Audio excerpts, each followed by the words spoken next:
Nous avons l'occasion de recevoir notre premier invité ce matin, l'abbé Athanas Kono, qui est avec nous.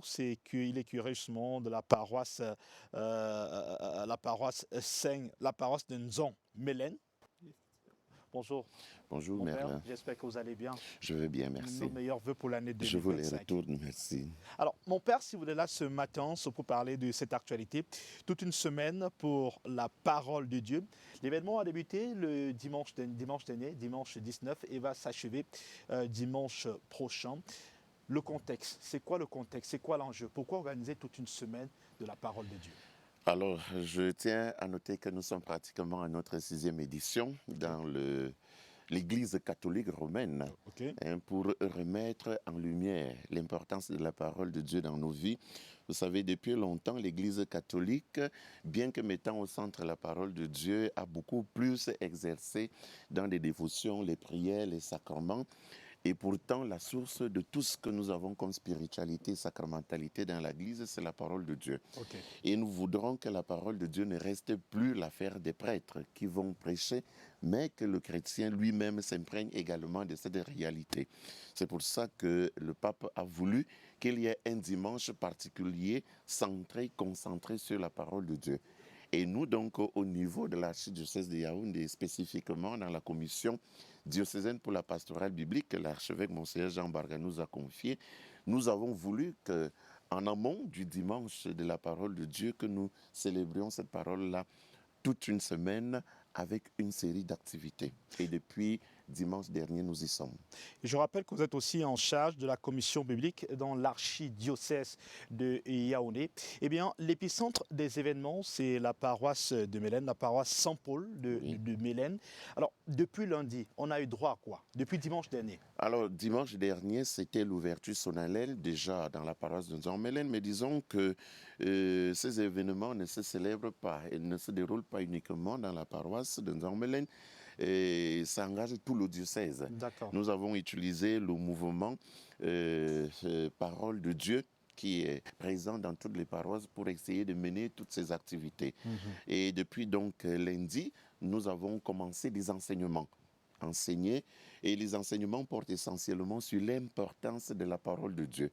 L'importance de la parole de Dieu au-delà de la Bible qui est un instrument qui véhicule cette parole, mais il faut redonner l'intérêt de la parole de Dieu au cœur des chrétiens pour que de nouveau ils s'intéressent à lire la parole de Dieu. Et alors nous avons fait ces enseignements à Nzon-Mélène dans d'autres paroisses. Et au-delà des enseignements, des conférences, nous avons également des échanges. Parce qu'il y a des chrétiens qui lisent, qui ne comprennent pas et qui posent des questions. Nous essayons de mettre en lumière tout ce qu'il y a comme point d'ombre et comme doute pour une meilleure intelligence de la parole de Dieu. C'est ce que nous avons essayé de faire. Et aussi, demain, nous allons poursuivre dans ces enseignements, mais aussi il y aura des quiz avec les fidèles qui seront là. Les quiz, c'est pour évaluer le niveau de connaissance de la parole de Dieu, puisqu'ils lisent la parole de Dieu, ils écoutent la parole de Dieu, ils ont suivi la catéchèse pour accéder au sacrement de l'initiation chrétienne et même des missions comme le mariage. Donc, il faut évaluer la connaissance de la parole de Dieu. Nous aurons également demain l'adoration eucharistique avec la litanie de la parole de Dieu. Il y a toute une litanie centrée sur la parole de Dieu. Après la litanie centrée sur la parole de Dieu, nous aurons vendredi d'autres événements, plus ou moins culturels. Et puis samedi, il y aura un concert de musique religieuse avec des chants essentiellement composés sur la parole de Dieu. Et dimanche, donc, c'est la clôture.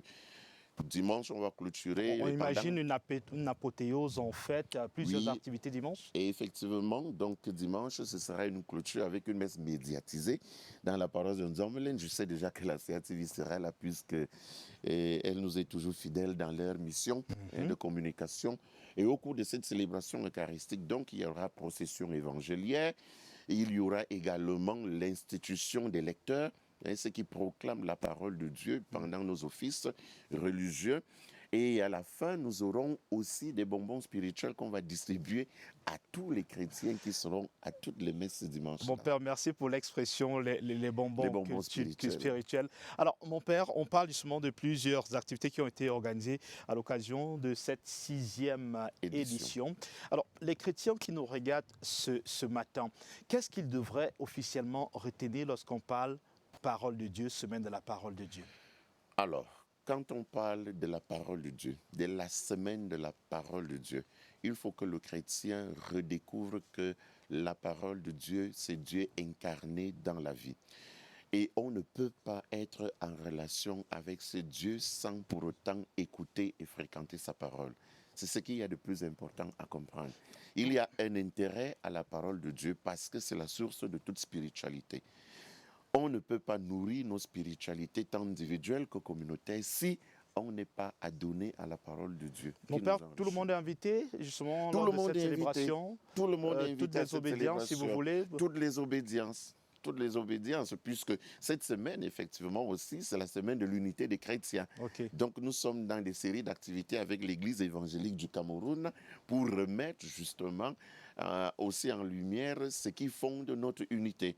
Et au-delà des liturgies disparates, le point d'unité le plus solide, c'est cette parole de Dieu D'accord. que nous célébrons cette semaine. Lorsque nous sommes à Mélène, comment on se retrouve justement à la paroisse Saint-Paul de Mélène? Alors la paroisse de Nzormelen se trouve juste après Total Melen et avant Santa Lucia, c'est là au milieu.